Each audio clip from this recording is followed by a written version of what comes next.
बिस्मिल्लाहिर्रहमानिर्रहीम। National point से मैं हूं फरहान ज़फ़र। इस वक्त सिंध हाई कोर्ट में मौजूद हैं और आज 6 जून को दुआ की पेशी थी और दुआ को बड़ी सख्त सिक्योरिटी में लाया गया है। फैसल इदी साहब हमारे साथ मौजूद हैं।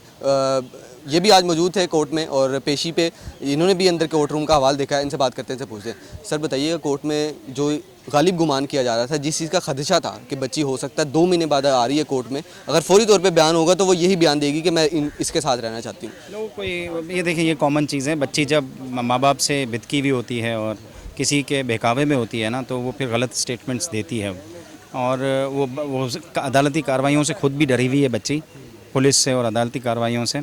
तो इसलिए ऐसा है। अब आहिस्ता आहिस्ता देखें, जब ये अगवा हुई है उस वक्त 13 साल 11 महीने की थी, जो इसकी पैदाइश का रिकॉर्ड है उसके हिसाब से, और मुस्तनद रिकॉर्ड है, ऐसा भी नहीं है कि किसी कागज़ पे लिख के दे दिया।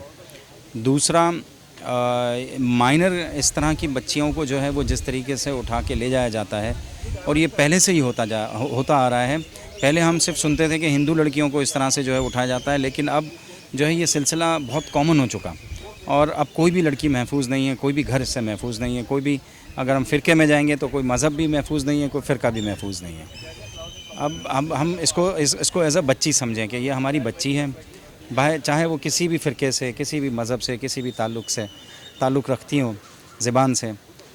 हमारी बच्चियों के साथ इस तरह का जो सलूक हो रहा है ये बहुत ही ख़तरनाक है, और इस तरह के बहुत सारे केसेस हम पहले भी देख चुके हैं कि ये इस तरह से अगवा करते हैं और अगवा करने के बाद माइनर बच्चियों को अगवा करने के बाद निकाह कर लेते हैं, और बच्चे, माँ बाप गरीब होते हैं, वो पीछे नहीं जाते हैं। इनके माँ बाप ने हिम्मत की है, इनको मैं सलूट पेश करता हूँ। इन्होंने हिम्मत की है, इन्होंने लड़ाई की है, और जो है। सर ये बताइएगा कि आप बहुत सारे ऐसे मामला देखते हैं कि जो एक आम इंसान तसव्वुर भी नहीं कर सकता। इस तरह के आप लोगों को डील करते हैं, इस तरह की बाज़-औक़ात ट्रेजेडीज़ देखते हैं। आपने बच्ची को देखा, आपने जब देखा आपको क्या लगा? उसकी बॉडी लैंग्वेज, उसके फेशियल एक्सप्रेशन देख के आपको क्या लगता है? आपका ज़ाती तजुर्बा क्या कहता है? अभी बच्ची बहकावे में है, अभी बहुत सारी चीज़ें ओपन होंगी। मुमकिन है कि इसके साथ अभी कोई ऐसी ज़्यादती ना हुई हो, लेकिन केस तो अपनी जगह खड़ा है ना कि आप 13 साल 11 महीने की बच्ची को आप कैसे ले जा सकते हैं अपने माँ बाप से पूछे बगैर, मर्ज़ी के बगैर। असल कोर्ट की प्रोसीडिंग से मुत्तफ़िक़ हैं आप? समझते हैं अंदर जो हुआ बेहतर हुआ? कोर्ट तो ये देखें, हाई कोर्ट में तो ये केस चल भी नहीं रहा था, सिर्फ बच्ची को बाजियाब करने का केस लगा था। ये केस जो है वो सिटी कोर्ट में चल रहा है।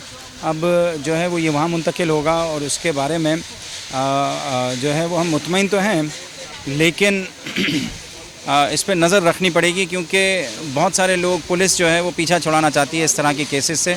वो नहीं मेहनत करना चाहती इसमें, ताकि जो है वो मतलब जान छुड़ाएं कि उसके पर इनके पास इतने ही पहले केसेस पड़े हुए होते हैं। असल भाई आखिरी सवाल का जवाब दे दें। इंसानी एक ये कह लें इखलाकी तकाज़ा ही है कि बच्ची को वालिदैन से तो मिलवा दिया जाता।